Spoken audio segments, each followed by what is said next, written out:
Calvin made it a decent size here. It is a close spot. I'm not ecstatic to make this call here with twos. I wouldn't fault a fold. I also wouldn't fault a call in this spot. I don't know, 4-1 pre-flop with a pair.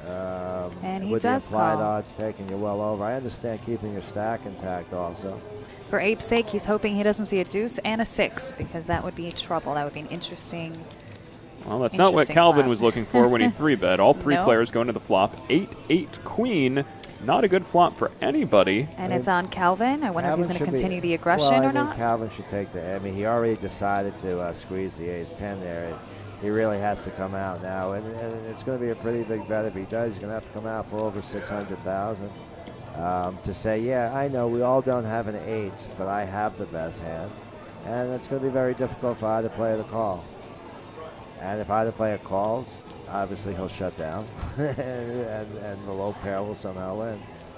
Calvin decides to check, and I think I don't mind gets up. that check here because you expect with the way that these players played their hand for somebody to maybe have a hand like king queen or ace queen.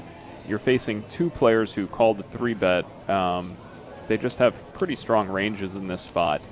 So I wouldn't have minded a bet or check there. He chooses to check. So now he turns a gut shot. See, well. So now when he turns a gut shot, the question is, now is he going to go ahead and fire out his equity on the turn? Well, now, and another thing, if he's trying to rep, let's say, ace-queen, would he have checked ace-queen on the flop with 1.5 million, and they're hoping someone bet behind him? It's a considerable amount of chips in the middle there. Maybe you check an 8, but, you know, the ace-queen's a little more susceptible in the hand, especially to any of the inside cards, like with the 9 coming, 10-jack, you know, gets there. I don't mind this by Abe right now. He's saying no one has a 9, and everyone's proven they don't have a queen. Karatke with the best hand now, actually turning it into a bluff. They're trying to protect his equity here. I mean, this could be one of the toughest things for a poker player to actually do. Ferroni is thinking with his deuces. He hasn't folded yet. I can't see him calling. You know, he could be counterfeited pretty easily, and I think Abe should take this one down.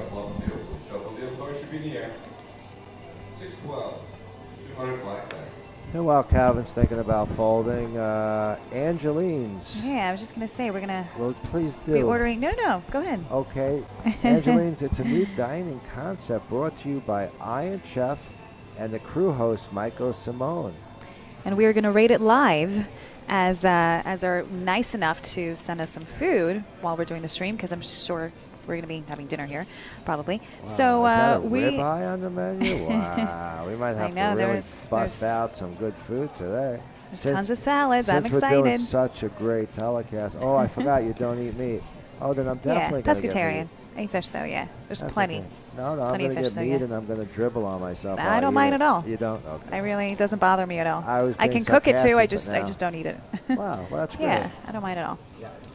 I would never be one of those, almost like a vegan kind of like push. They're a little pushy and stuff. Like I'm not a pushy vegetarian. I'm just like if someone asks me, I'll tell them. You know my opinion for sure. But I don't like to generally push anyone. Well, just like my doctor's a lot younger than he looks when you speak about the health differences from a better diet. I'm sure people listen to you because you look shiny and healthy. Not like thank you. That's actually just the highlighter on my face. That's not. Most poker players are crusty. Yeah. Well, for me, I became a vegetarian more of a boycott than for health reasons at all. I mean, I was 13. I was like, Mom and Dad, I run Animal Farm. They torture animals. I'm done with meat, even though Animal Farm is not really about that, but it's a metaphor for the Russian Revolution. If anyone ever reads that book, it's wonderful. I mean, I'm sure everyone did. But so I decided I used to live on a farm in Russia. So I was like, Mom, what's beef? And she's like, oh, well, that's cow. And I was like, oh, I grew up with cows. Cow is my favorite animal. And so I was like, that's it. I remember 13 years old. I slammed my fist on the table. And I'm surprised my dad didn't torture me for that because, it's pretty strict dad growing up. So I was like, Mom, Dad, I'm done eating meat and I'm done. And my sister's like, I gave it 2 weeks. It's been like 15 years now, so I'm pretty stubborn. Wow. Very good. Yeah, but there's definitely health things too. But for me, it was just a boycott for sure. And Which is why people ask me, well, how do you eat fish? I'm like, well, fish are free living. They're swimming around, and when it's their time, it's their time. But a lot of animals are kind of caged up, so I try to stay away from that, unless it's organic or non-GMO. So, good animals to eat, I guess. So, should I go over the table and smack these guys around for not showing their cards, or? Are they doing it on purpose? I'm not quite sure. Although it is kind of fun to have a mystery hand try to figure it out. It is if we could find out after what it was. Yeah, that's true. Because we all think we were right. I'm still looking for that Jack 6 of hearts. You're going to have to ask him on break. What'd you have there, Abraham? I'd have to remember. I eat too much meat products. No, I'm actually a big chicken eater. Although I might have a different food from Angeline's. Yeah. But that's my extent. I try to just eat chicken. Although in Vegas, it was kind of tough to eat well all the time. Especially at the restaurant. My sister just got chickens, actually.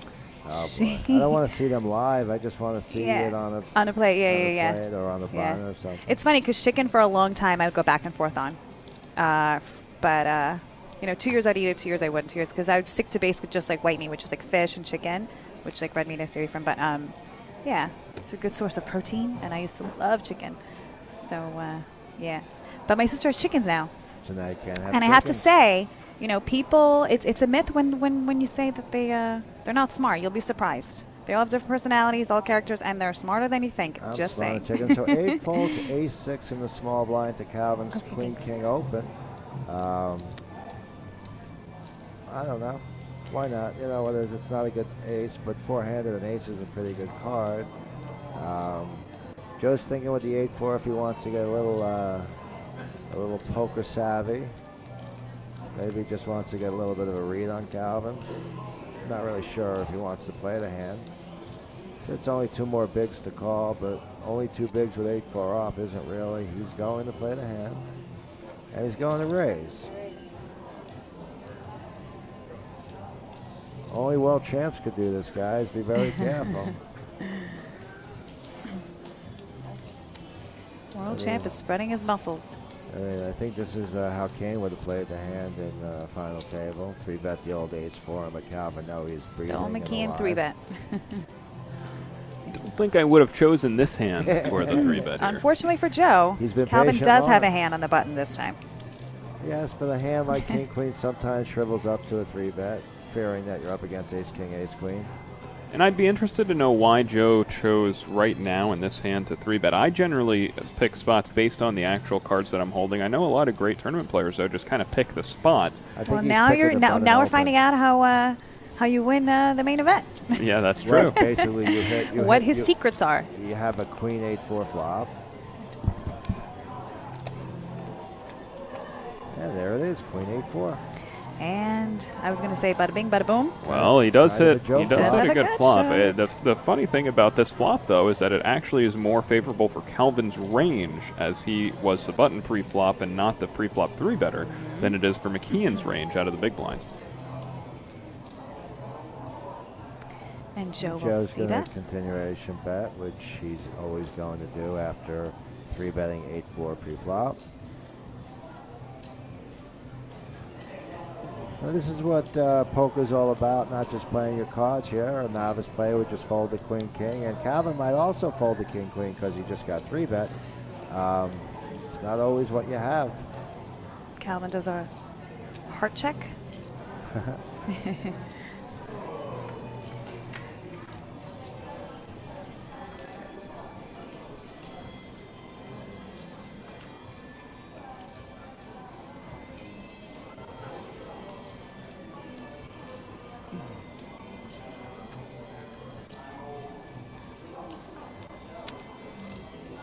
Calvin does call. Going to a river. Ooh, Joe McKeon. 8. Joe hits a pair now, which gives him check down value. But Joe doesn't look like the type. Yep, there it is. Joe checks. It's a pair of 8s on the turn. Not sure what Joe could be thinking here about his opponent's range. I think he thinks he wants to not have his whole tournament on this one hand. It's got him bloated up to 2.2 million, but I don't think he wants to fold. His hand just got better. Calvin hasn't been out of line, so I can't really see Calvin taking the lead. Or Joe didn't feel Calvin would take the lead. Joe is a good shot and a pair. Joe has a very big hand. He So just he's doesn't gonna want to have the whole tournament riding on an 8-4 Check, off. check. Interesting. And we have a blank river card, basically. I'm surprised Calvin checked the turn there. I wonder what his plan is on this hand. I can't imagine he's just going to try to check down the king high and hope that it's good. So did he check back the turn to try to stab the river? I think he's just trying to hit a king or a queen, and the hand would going crazy.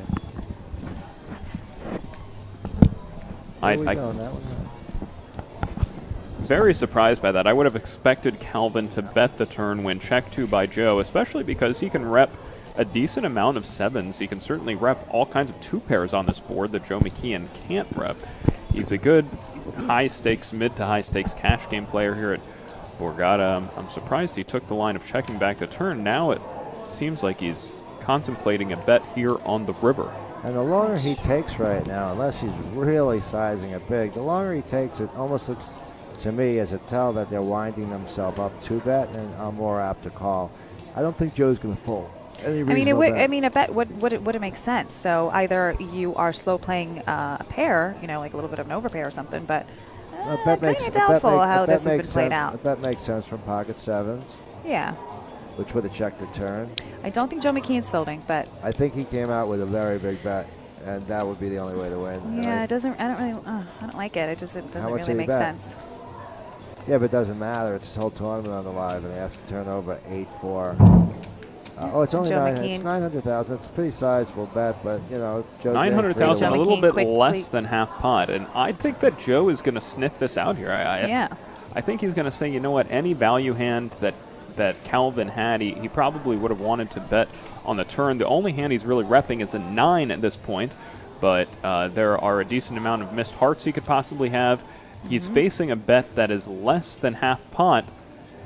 I'm expecting Joe to make a good call here. Let's see what happens. I think Joe might be thinking he called the 3-bet with hands like ace-king, ace-queen, ace-jack suited. If it was hearts or diamonds, he might have slowed down to try to hit his hand. So he's beating all the hands that would have flatted his 3-bet, except 7s. But again, he did call his 3-bet. And Joe McKeon's in the tank. I'm assuming he will make the right call, and he does, yes. Great call by Joe McKeon. Main event champ here. Not an easy call. Joe McKeon shows the 8-4.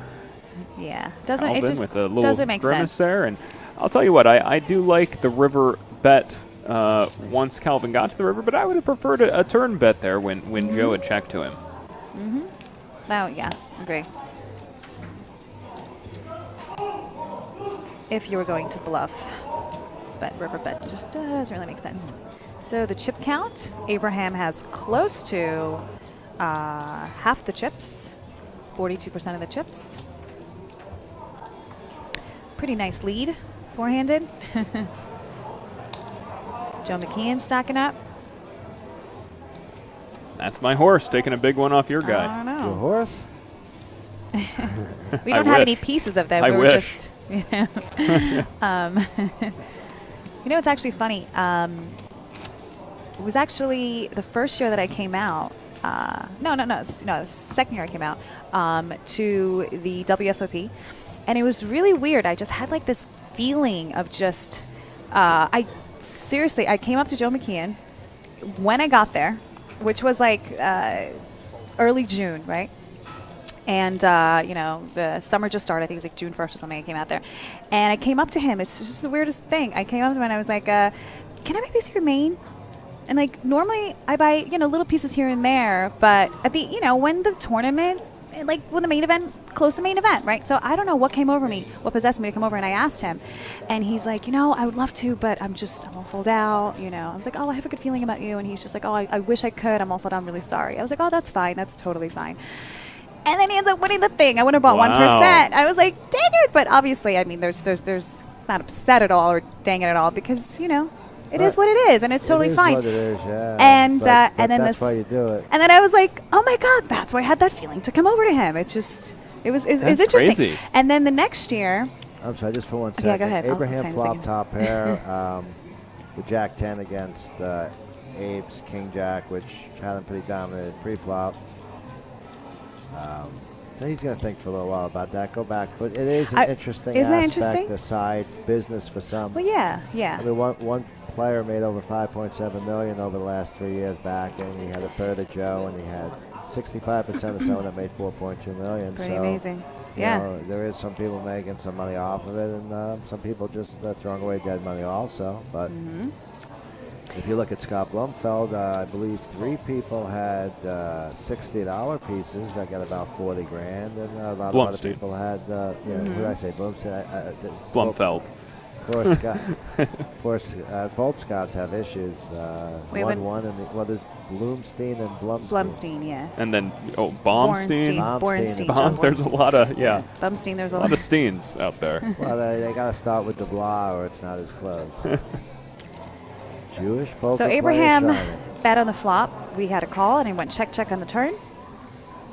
And Abraham has a check mark with top pair. 10's up.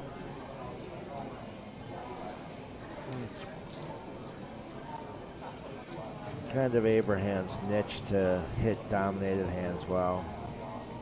Maybe not. And I was going to say, too, the next year, I had a good feeling about Jerry. So I bought a few pieces, but I came up to Jerry Wong, my one of my friends. He's awesome. I know, well, great player, right? Great player, great guy. Great guy. And so is his wife, Hoa. So hello if you guys are watching. Big hello to you guys. So I asked him too, and he was like, oh, I'm all sold out. I was like, oh, dang. And then he final tables. I'm like, all right, the next person I'm coming to next year, I'm going to tell him I'm getting a piece. So if I come up to you next summer and I say, hey, Kane, I have a good feeling about you, or Coldstone, I have a good feeling about you, I better get a percent. No, I'm just kidding. and you should be really excited. You know what I mean? Number 2 is we need it. So here's the deal. I'm just going to skip the main event next year if I don't hear from Anna. That seems like the play. It could be the omen. It was quite interesting, to say the least. That is interesting. I mean, I have a kind of a similar thing where I swapped 2% with 4 different players that asked me, and all 4 players at least final table, the 2 of them get in first place. So now I'm kind of afraid who I'll accept a 2% swap with, because, I don't want to just give somebody a win. Right. But Joe Capella, Bobo won the win for $280,000 last year, and Rustlin won the Florida Millions for $280,000, riding my 2% okay of the swap. So I might charge a little bit of a premium. Joe McKeon with the Ace-King against Abraham's Ace-10. They're playing 4-handed. Joe just calls with the Ace-King suited here. I can't imagine what's going through his head in this spot. Once again, like the way he played the pre-flop hand, obviously he doesn't know he has Ace-10 and he can really bloat the pot a little bit more. He's just playing slightly different, and new things change in poker all the time, so it's interesting to watch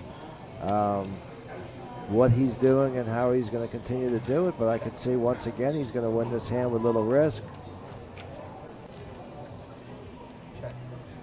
Checks back. Very surprised by the flat here pre-flop. I mean, maybe the fact that they are over 90 big blinds deep, they're a little over 91 big blinds deep, plays into it.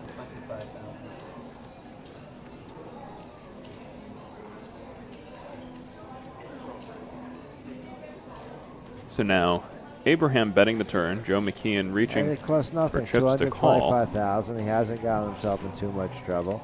The thing is, he's letting Abe possibly hit a card, like a 10, if he's going to automatically call. And in this situation, obviously, it becomes a chop pot, and he's going to have to call for a chop pot. But not too much. Well, it's a super small bet, and I don't think that Joe is possibly going to fold here. No, it looks like a value bet from going to try to Brodsky. Is he going to try to take... Whoa! Whoa. That was such a weird hand. Yeah. From start to finish, I couldn't tell what was going on in that hand. So, Karotki, was he value betting the river? I think he must have been value. That couldn't have been a bluff. He was either trying to get another ace to fold. You're not supposed to blah call for a chop pot, but his bet was so small that it's a must call. Maybe he thought Joe would call him with queen high. I don't know exactly what the thought process Well, was. he couldn't have called with queen high, with king high, because there was a That's what I queen on the meant. board, Right, yeah. I meant queen, king. You're having trouble distinguishing Well, I your saw queens two and kings picture today. cards, and I keep thinking about which ones they were. Well, in blackjack, it's all the same, right? Exactly. So When I Joe was- makes a fold, and he didn't even really think about it. I mean, he had to call 225,000 to win about 600, to get about 600,000 back, about half the size of the pot. From start to finish, he didn't seem like he wanted to. What play did he the put? hand. What did he put his opponent on? A queen? I'm pair very above- very surprised by Yeah. that Pair hand. above That the was fours. confusing.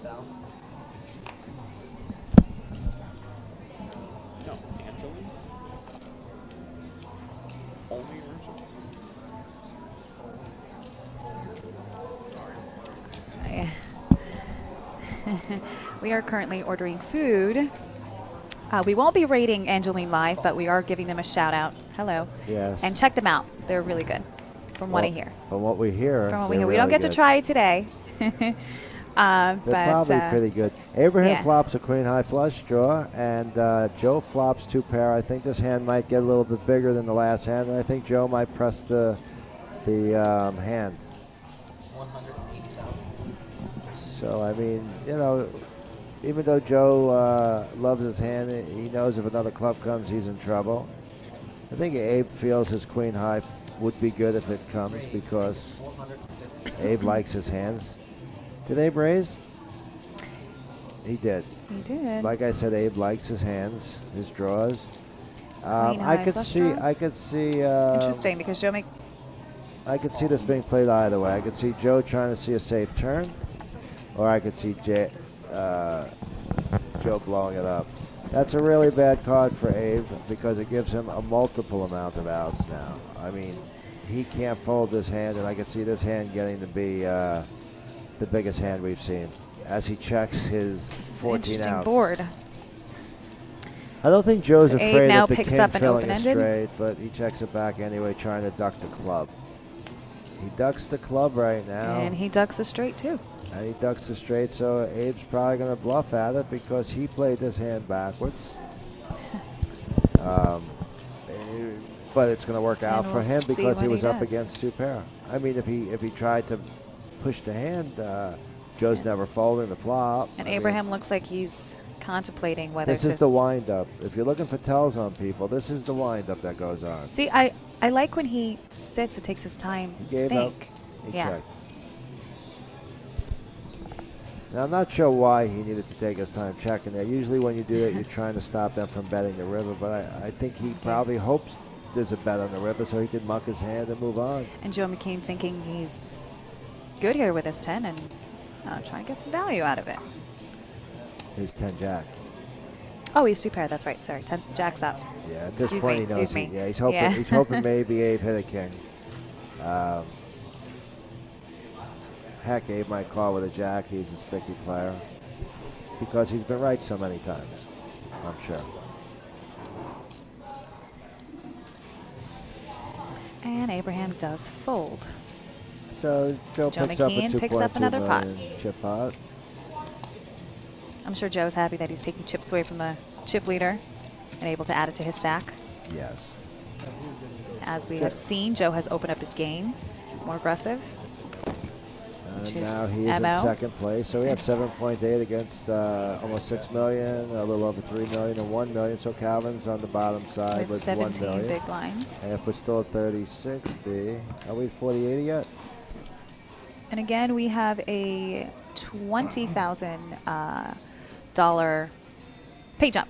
So everyone's hoping to take an extra $20,000 home So it's 30. by just having Calvin eliminated. And so now we actually do have some ICM implications, whereas before when these four players had about Even equal stacks. stacks, now the stacks are very separated. Korotsky, who was the chip leader coming into this final table, has resumed the chip lead here. He has a pretty commanding chip lead at this point. Calvin, the short stack, pushing all in Like you were with gonna ace-8 allude on the to at button. moment. Ace-8 on the button? You were just Oh. going to allude to something like that having to happen. Abraham has an ace-6 suited, which, If it wasn't suited, he might fold this hand. and unfortunately for Abraham, he's Is it still outkicked here. 60,000? It's still 60. It's 30-60. He pushed 13 bigs.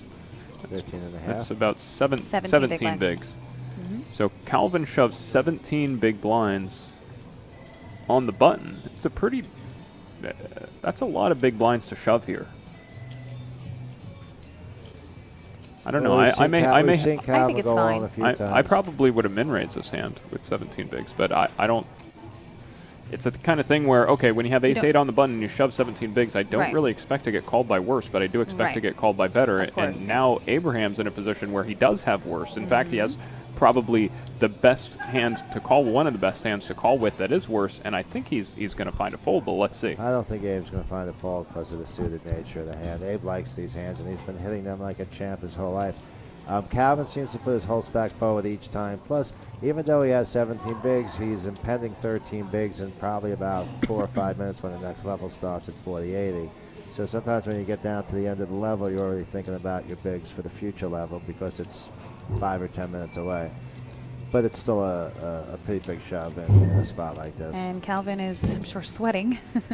Well, Calvin can't think he's good right now if Abraham's thinking, unless Abraham has 7s or 6s or It 5s. seems like Abraham has a hand like pocket 6s or 5s. Yeah, I was going to say, Calvin's saying, please fold it, please fold a little pair, please fold a pair, please fold a pair. But he doesn't have a pair. You're actually... Or a jack that obviously beats him, but not an ace-king, ace-queen, ace-jack, ace-10, you know. Perhaps a hand like a king-queen off. Yeah.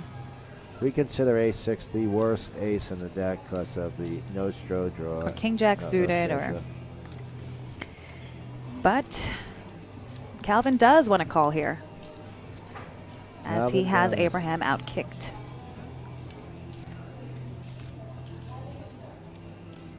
And Tough does he spot. just call or does he isolate right now for the million? He can't isolate. It's an interesting spot because he's in the small blind. You still have a player behind you, so he just elects to... Oh, he folds. And that's pretty much a proper call in the position And he's Joe at. McKeon snap calls or snap folds? Snap folds. Snap folds, yeah, okay. So Calvin takes it down, and I don't blame Karatsky for folding there. I probably would have folded as well. The question is, if Calvin had min-raised the button, as I had suggested, then Karatsky probably 3-bet goes with his hand. I think he probably flats. He flats? Or hit flats, 2 spades or an ace, where the ace wouldn't be a good card for him. He would have definitely probably just at least certain called. Players like cards. And they like to play cards, even if it's not the optimal position, even if they could be 3-bet and not even see a flop. Sometimes they just look at their cards, and it works out for some people. Some people just are flopologists. Abraham is a flopologist, and you know, when you're hitting cards and it always works for you, you continue to do that type of stuff. But you are right, Kane, that if he did elect to open and we had a call from Abraham in the small blind, he would have grown a pot and maybe won some more chips. I think that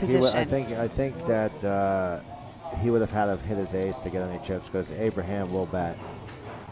So Abraham would win the hand probably. You think Abraham would have led the flop after defending the small blind? I think Abraham would have at one point put a bet out there. It might not have been a flop. It might have been the turn of the river. We've seen him try to take a few hands a couple of times, even muck his cards not showing him. So he has that in his game. I haven't seen Calvin do that yet today. Well, for those of you following on Twitch and on Facebook, give us your opinion. 17 big blinds, 4 players left, ace-8 offsuit on the button. What do you want to do there? You want to limp? You want to min-raise? You want to open shove? I could see an argument for actually all 3 options in that spot.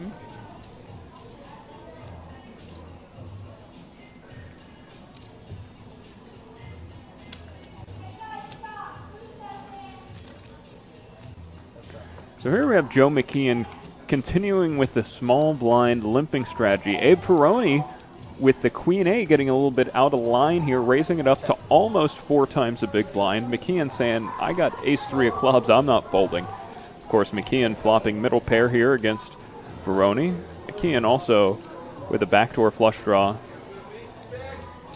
He does have a backdoor draw to the wheel as well. It is 40,000, 80,000 Kane, so that was 13 bigs. Blinds were up, so it was 12. That makes a lot more sense. Yeah. Let's see. So they want us to change the blinds on the screen. We can't do that, but we understand what they are now. I played with Abe once. He showed me, he had me covered, and I beat him with a high straight. Instead of saying nice hand, he said to me, you look like you've been getting a good run of cards.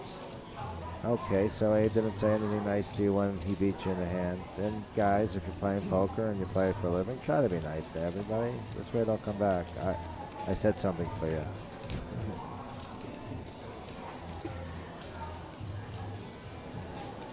So the first bullet didn't work. You get a 6 on the turn. Not a great card for you to barrel with your opponent's range here, but Ferroni deep in the tank thinking what he can get McKeon off of here if he continues to fire on the turn. And once again, tight players like Abe's thought process is to use that tight image eventually. And he's a tough player to call, you know. He's usually got it, and he usually doesn't step out of line, so maybe this is his time to now step out of line and hope Joe remembers his image. Well, here he goes. He's carving out chips. Bet of 650,000 back over to McKeon. Now understand, Joe McKeon 610. has played with Abe for 7 years at Parks and here, and he knows Abe cherishes his chips and doesn't get out of line. I mean, he has a pair, and he's used to calling with a pair, and it's not even bottom pair. But against Abe's range, you know. Well, he pretty quickly makes the decision to call here. He's going to call the river. Again, Abe might shut down. On the river, that's not a good card for Abe Ferroni to continue to barrel. Not at all. But again, if it was top pair. Checks. Will Ferroni fire the third and final barrel here? He took the Queen-8 offsuit, he raised it up pre-flop, bet the flop, bet the turn. McKeon with just a pair of threes, he'd be in an awful spot if Ferroni bets here. He's just taking too long once again, even though I think it would be really impossible to Joe to call seeing his cards. You And he can't does take check. that long and then flop. Ferroni checks, and Joe McKeon, the sheriff, continuing to just call Stack down up. with his pairs here, and it's been working out for him. He said, "Hey, I won the main event. I'm gonna Well, again, Do I it again think here. what he was doing was calling one street.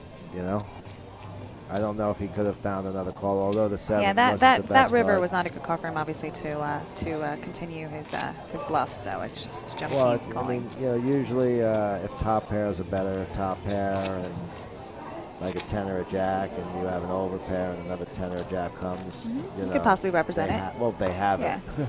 But in this situation, a 7's not one of Abe's best cards to No, rep, pairs but the he wasn't a board. big or a small. Well, one of the biggest problems with the 7 is it's just a card that's very strongly in McKeon's range. Well, that too, or just definitely not in Abe's range. You know, McKeon, he has a very wide range, so yeah, obviously he can play the whole deck. Once again, he has the ace-3 this time suited. The blinds are 40-80, so there's 160 in the middle, not 120. And now we have two players who are on the shorter side of chips, Calvin, and after that, losing that last pot, Ferroni, now a little bit shorter on chips. Here we have the aggression frequency. Karaki, so far the most aggressive player at this table, followed by Calvin. McKeon, the least aggressive, according to the aggression frequency of the 4 players at this table. However, when I McKeon think, has a yeah. pair, he's not letting it go. He's not, but I think it's also accounting the pre-flop aggression, which Joe McKeon had 8%. So that obviously skews the aggression percentage for Let me Joe ask you McKeon, guys a because he's question. quite aggressive after the flop.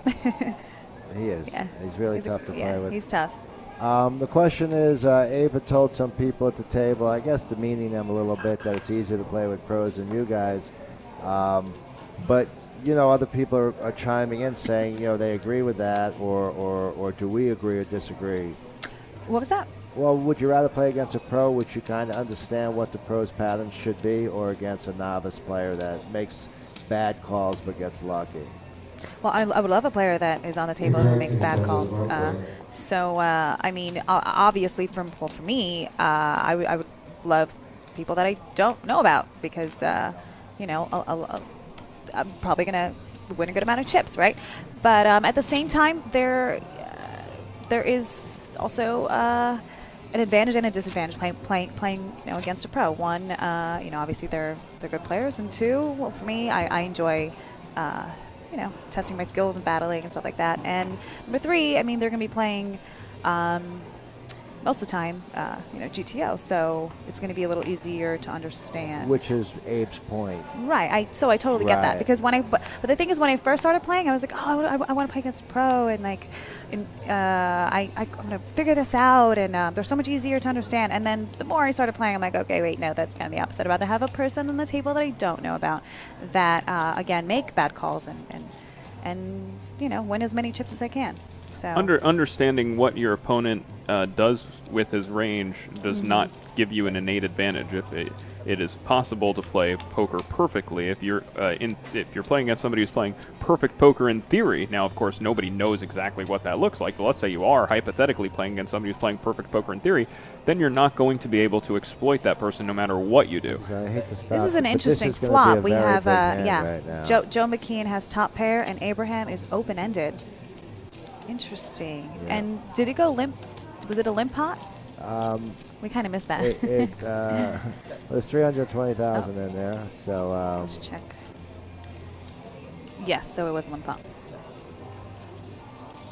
the ace might slow down Joe a little bit, but Joe doesn't fold, and that should end the hand. Joe might try to get a value bet, but either way, Joe's just going to win this hand.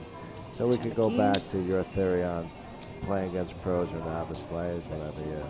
Yeah, well, I would challenge anybody who buys into the idea that it's somehow easier to play a player who's a very good player but has a programmed style. I would encourage them to go ahead and look at the heads-up challenge that recently took place at Rivers Casino between 4 of the best heads-up players in the world and a computer program called Liberatus, which handily beat these 4 top pros that included the likes of Jimmy Chow, Dong Kim, some of the best players in the world, and I challenge any novice player to go ahead and try their hand at Liberatus. Also, I certainly would have my money on the computer, who plays a very defined GTO style, but he just plays in a way that it's mathematically close to impossible to beat. Now, is the computer perfect yet? Probably not, but it's getting closer and closer to being perfect, and I sure would much rather play with somebody who's further away from being perfect than closer to being perfect. Definitely. And again, we have 2 short stacks, Calvin with 17 big blinds and Abe with 34 big blinds. So they're obviously hoping that the other one gets knocked out. And I don't think those stats are right. I think they're off because the blinds are off. Oh, okay, right. That's right. I would think it's more like 12 and 24 bigs if they have 1 million and 2 million right now. Which 12 is a push fold type of a situation. Well, not necessarily. Maybe there's one more open fold, but probably not a good idea. Right, correct. Thanks. And the 2 top stacks will now be trying to pressure the 2 smallest stacks. And the 2 chip leaders going at it again. So Calvin's got the lowest stack, and Abe's the second lowest, and Joe and Abraham are butting heads again in what would be considered a race hand. And this is a perfect example of Karatki. You know, he is playing against a good, challenging player, and in this spot, he doesn't know, does Joe McKeon have pocket kings here, or does he have the ace-10 suited? And that's because Joe is a good, balanced player. If Joe were somebody who, for example, only 3-bet strong hands, then Karatki would have a better idea of what he was up against. And Joe made a big 3-bet, and Karatki just called him anyway, Karatki, with the king-9 off, which many people might call the cab driver. The king-jack off. What'd I say? King-9. Yeah, maybe this has been a long 2 months. So McKeon opting to c-bet here. Interesting. I may have gone for a check on this board. He's betting very small.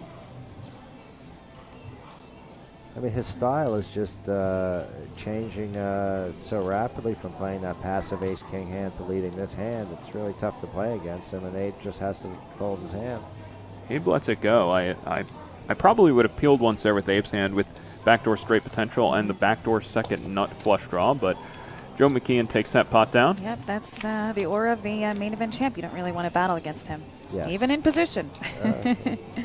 In this spot, I think, Joe might not care about the prize implications as much as Abraham, even though Abraham shouldn't either, at this point in his career.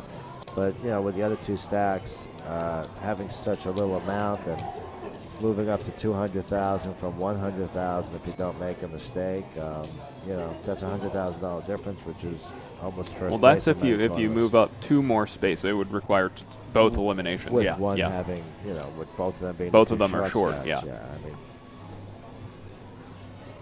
Yeah, both that of them that stacks certainly makes a together lot of are- sense. are That, less than half of either of the players' stacks. and I wonder if that's why Joe kind of took advantage of that spot and opted not to take a more passive line on that flop with a hand that did have showdown value. He might have just been saying, you know what, in order for my opponent to really continue here, you know, the ICM implications of getting in a big pot, of us getting in a big pot in this situation is huge. And knowing that is what separates the good from the great. And 84% of the chips in play are possessed by either McKeon or Abraham Karatzi. The other 16% between Calvin and Abe Ferroni. And it creates a great dynamic for Joe, having position on Abe most of the time, and being able to just, you know, light into the two shorter stacks when he wants to at will. Neither player seems to want to give up the 23,000 or a chance for 75. Obviously, once one of the two shorter stacks go out, the other short stack has to make a decision to try to improve his spot. But right now, it's 24,000 to sit there and wait for a good hand, which Ace-Jack is four-handed. Back to some of the Twitch things, because it's tough to go back and forth. But you guys are talking to each other really well, which is pretty good too. Well, here's Ferroni on the button. 24 big blinds. Raises up the Ace-Jack. Interesting. Karaki makes the call.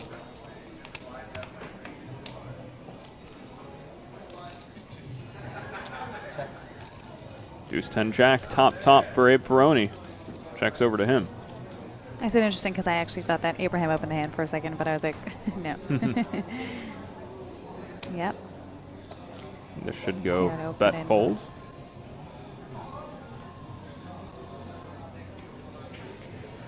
Yeah, I like that Abraham's correctly defending his big blind. And I like to see it pop. Good. And Abe takes it down. Abraham usually does With protect his top. big blind. Sticky, sticky, sticky. But again, you know, it works for some.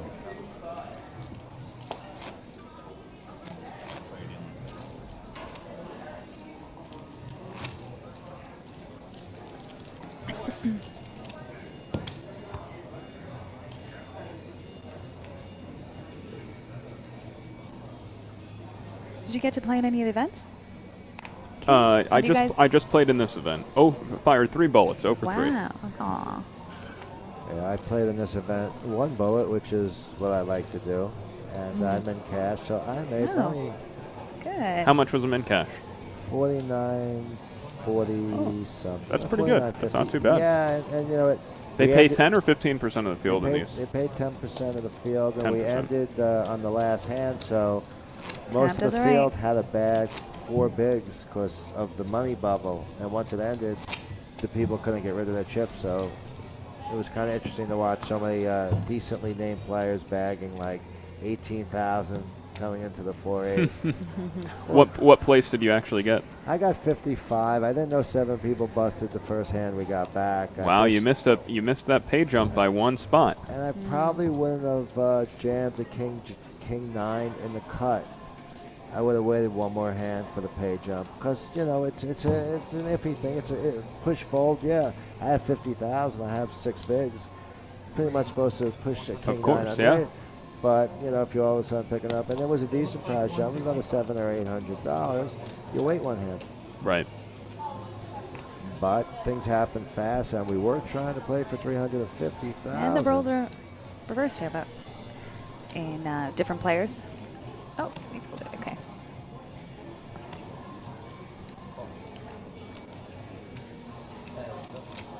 Yeah, the exact opposite hands for these two players. More Abe on Abe battling here, and this time Ferroni hitting a pair of 6s. Garotki with just ace high. And check back immediately. Quick check back there. Is that indicative to you, Dave, of a hand that has showdown value? Usually, you know, it means a lot. But sometimes a hard hand check means you have it and you're trying to show the guy you don't want him to bet. And that will make him bet, which works. But yeah, usually it's I want to just turn my hand over. I think I have the best hand. And Abe chipping up. Gives a little smirk, like, you know, how'd King 6 win? But he didn't really do much to prevent King 6 from winning. And there's a chip count with Abe picking up a couple more chips. So if we do the proper division, And Joe Calvin McKeon has gets bumped up. 11 bigs at 40.80. Joe McKean is our new chip leader, and they are going on break, as are we. So we will see you guys very shortly. See you guys shortly. Unless they show us in the booth real quick, and then we'll see you now.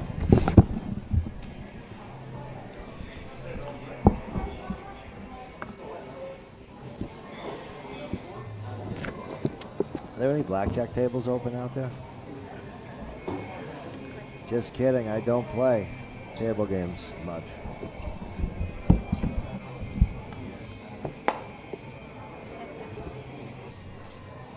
So we are back here at the Borgata Hotel, Casino and Spa. For those of you just tuning in, just joining us, we have 4 players left in this $2,700 Borgata Summer Poker Open Tournament.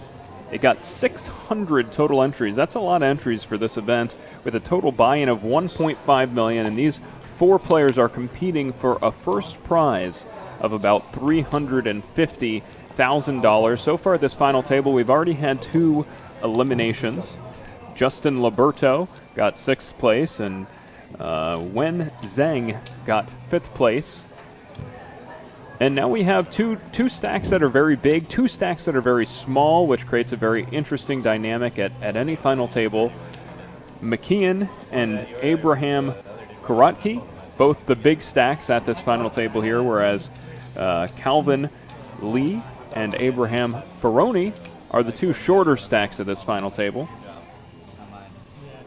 The next player that is eliminated will go home with a little over $100,000, and then every other player will be guaranteed an additional $23,000 for, as third place money is $123,000.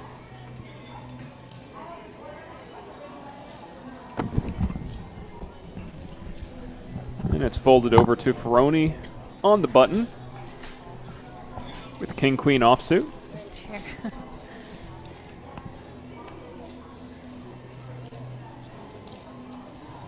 Did I miss anything? No, cards okay. cards just got back in the Perfect. air here, and Perfect. we're going to see the 2 Abrahams go at it again. Abe Ferroni with King Queen, and Karotki defending the big blind with 9-7. Jack 8-8, so Karotki flopping a gut shot and a backdoor 7-high flush draw. Ferroni with 2 overcards. Goes check, check on the flop. The turn is a 10 of spades. What a card for Abraham Karotki, and he quickly checks over to Ferroni. Gut shot. Wow. Now Ferroni's up and down, but he doesn't have any spades, and he just checks. Very disciplined check there, and a king on the river. That's a bad card for Ferroni. Yep.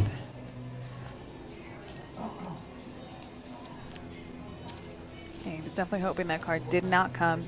Makes his decision a little tougher. Karotki, 330,000. Ferroni will call. There's no other Definitely. option here. Yep. And he quickly calls to see that he is no good against a straight. And Abraham takes it down. Calvin must be happy. He would love the other shorter stack to chip away and get 4th. So the rich get richer here at And this final table.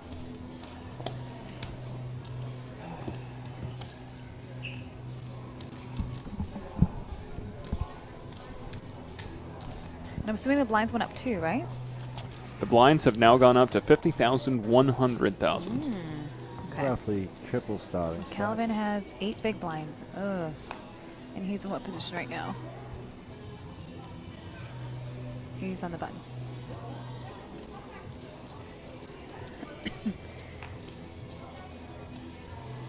both short stacks, hoping the other one gets knocked out. I wonder what Mr. Calvin has on the button here. His body language isn't so great. Yep, folds. And Borgata is going to be having their ultimate high hand, $250 every 15 minutes daily, Wednesday to Friday, noon to 10, all of August.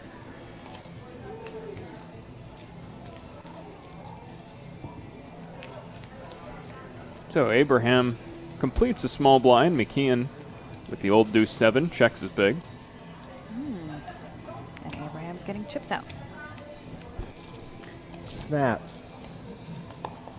Got the 7 of clubs. I can't see why Joe would do a And dick Abraham fold. wins the pot. Okay. Beer Gardens at Borgata. The Beer Gardens are at the pool area, and they have games, live music, 3 nights a week. Happy hour Sunday to Thursday.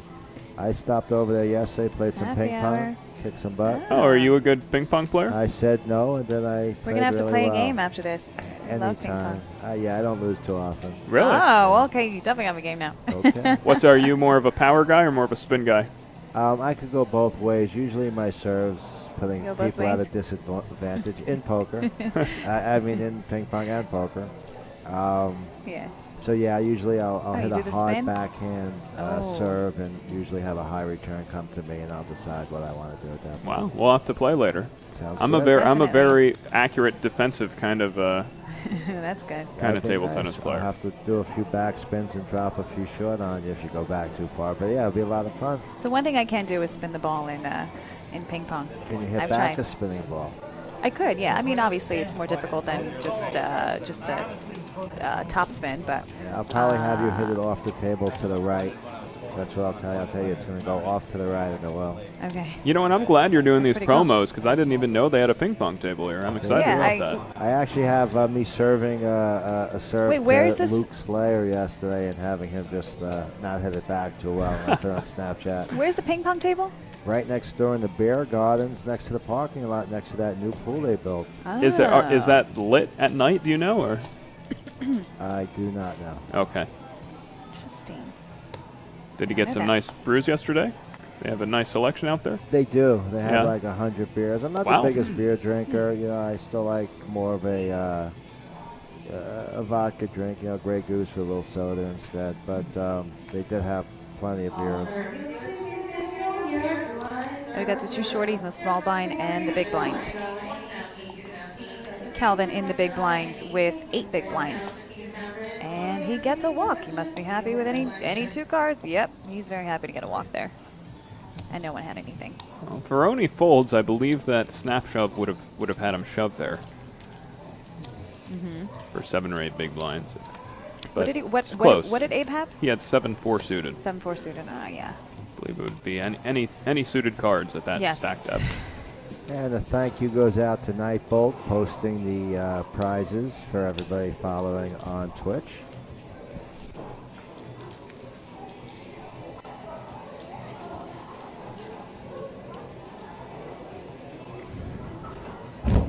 Joe dressing a little up for the occasion. Joe McKeon says his biggest poker accomplishment is telling people he was going to wear a suit to this event and then not doing it. On Twitter. Super Troll. David, you have a hello from Phil Arganello. Oh, Phil. Arganello says, hey. Phil's running around saving all the computer systems in the world and wishing he could play more poker, but he's just doing too well on the business side. Anybody need to buy harnesses? Give Phil a call. Hello, Joe. Why does the dealer have a headset? Oh, that's a good question. That is a good question. Stumped. I mean, I'm assuming, levels are going up, blinds are going up. Instead of having to tap them on the shoulder, they're able to focus. We're getting technical here, guys. We are getting technical as the years go by. I don't think she's tuning into the broadcast. Yeah, I don't think so either. I don't think Well, that's somebody said it's probably to relay the action to the person doing the graphics. I'm Oh, going to okay. say no. It's definitely not that. B Bonds, what's up, Doug? We don't have Doug Polk in the booth. It's It's just us three. If Doug was in the booth, we wouldn't talk. Waking up with ace king. Because everyone Mr. would shut us Slick up. Good time under the for gun. Abe to get ace king here. You're looking Yeah, for really good quality time. hands when you're starting to get a little short stack.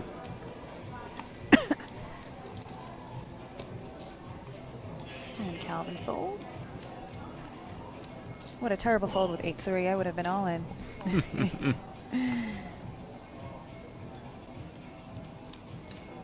Just kidding, guys. That's a joke, obviously. She was just kidding because we looked at her and she told us she was kidding. So Karaki completes a small blind. McKeon coming along in the big blind with the Both 6-3 of clubs. It's a lot of trying fun, to those hopefully hands, take out a short stack. but hopefully And not if they both hit. three And spades. Abe had the ace of clubs, so this hand could have really got juicy with a 3-club flop. Yeah. King Abe high. flop top pair. Instead, we get an all-black flop, but they're all spades, and it's checked over to Ferroni, who now has top pair. And a stranglehold on his hand. And I'm assuming he's obviously gone a bit. This is the situation where you're hoping that nobody flopped it and you want to prevent the last one from coming. Very dicey situation in poker. Yeah. Trying to put in a hefty bet, so no one hits it. But fortunately for Abe, no one has a spade, nor the flush. Unfortunately for Joe, that's not a 3-club flop, or he'd be drawing pretty dead. Yeah, would have been an interesting hand. Nobody tell me he had runner on the straight flush draw, as we were aware. And Calvin isolating himself more and more as time goes by, as the shortest stack on the table. Once you get to a certain point where you're that short, you're really looking for the right hand because you're probably going to get called by 1 to 2 spots. 10 bigs is still just about enough bigs where nobody wants to just give away 10 bigs. But once you wait 4 to 8 more hands, you're going to get called by possibly, well, definitely the 2 Every big chip stacks. counts, for sure. ICM, you have some big pay jumps up there. Well, I mean, right Getting now, closer. right now, Calvin, you know, although he's hoping the bigger stacks will get Ooh, involved, Calvin's he does know he has to do surprising. something. A loose shove here Yeah, by that's Calvin. surprising. Calvin's all in there with king 7 off. And Abraham He has has 10 connecting bigs. picture cards, which is a big holdings for him. Not true. Everybody in this It's world. an interesting Abe shove. I'm not lands sure these. why Calvin chose this spot. Well, I mean, he has 10 bigs. Push fold is king 8 from the button. It's 4-handed. Yeah, but do you want to risk your tournament with king 7 off? I mean, it's one thing if it's suited. I mean, not much of a difference, but you know, you can. But if he does get it through, he's going to pick up some blinds and antes, so it's always nice, and He's it getting it actually through. gets through. So Calvin. It's not the worst shove since he hasn't played in 40 hands, but obviously if one of the 3 players have a big hand, he's going to get called. Yeah, I don't know if I want to go against anyone with the king 7 off, but it did work for him, so he is chipping up a little bit. Yeah, so One it doesn't with line and it ace. doesn't play terrible against ace queen, ace jack. Yeah, I mean, ace you're 10. live, yeah. Well, those hands will call you. But you're not really connected, you're not suited, you're No. not straight draws. It's the just, old. oh. It's the old. If you hit 2 pair, they can't get a straight. Yes, it's not the best hand to have in there. Yeah, I don't know if I would do the final table, king, but queen, king, jack. what was You'd that? opt more for king, queen, king, jack in that spot. Oh, 100%. Broadway cards, Sure. for sure. Well, Pairs. he got it through, and you know, usually A lot. I don't know. Not yeah. Everything. Although I'm sure there are ICM masters out there that, you know, pros out there that know their charts well. Correct me if I'm wrong. I think that King was too jack loose is of a auto. shove. Yeah. King Okay. jack's an auto, and king 7's a little short. You know, king 10, obviously, king 9. I think king 10 would have been the bottom of the shoving range there. Yeah. So we're going to say that was an ambitious shove. Yeah, king I 9, got probably through. king 10. I used king 9 on the cut. It didn't work out for me, but I had jacks in the button. You know, you want your hand to have some playability, you know, and connect with the board and oh, okay, we're looking at the chart right now. Which shot is that? With no ICM, according to Harrington or Snap shove. Josephine? according Oh, to snatch up. according to Snapshot, it would have been king 10 off. There So you go. the you nailed old it. king jack, So, king yeah. According to queen Nash estimates Equilibrium. 10 off. So here we have McKeon raising up the queen 3 to 225,000. Calvin is Loose all raise from the button, and Calvin pushing all in. Joe McKeon folds. By the way, the Good. king of all in, as poker, you should. we have Doug